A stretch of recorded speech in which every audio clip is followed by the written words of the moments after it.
in giving away the control, you got it. You got the kind of control you wanted. That's to say, where you had a loving relationship to the world, but you didn't have to make up your mind what it should do.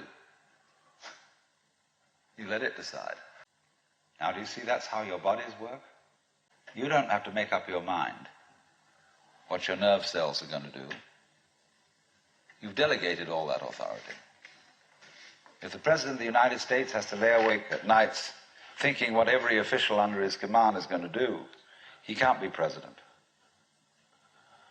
He's got to make an act of trust in all those subordinates to be responsible and carry on their things in just the same way as you make an act of trust to all your subordinate organs to carry on their functions without you having to tell them what to do. And this is the secret of what we will call organic power as distinct from political power. Lao Tzu puts it in this way: the great Tao flows everywhere, both to the left and to the right. It loves and nourishes all things, but does not lord it over them. And when merits are accomplished, it lays no claim to them.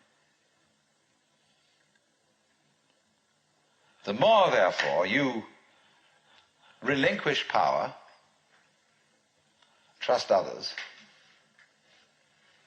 the more powerful you become, but in such a way that instead of having to lie awake nights controlling everything, you do it beautifully by trusting the job to everyone else. And they carry it on for you. So you can go to sleep at night and trust your nervous system to wake you up in the morning.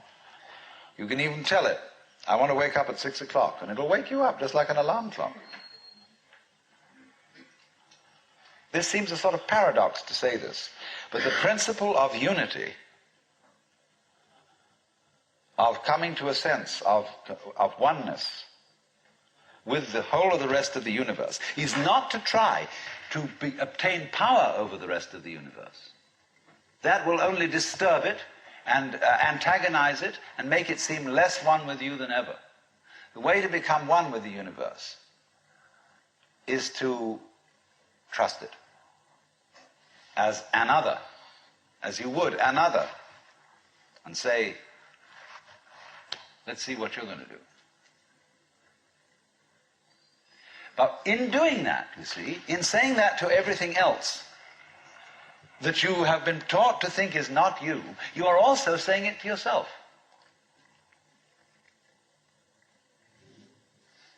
Because finally, as I pointed out, you do not know where your decisions come from. They pop up like hiccups.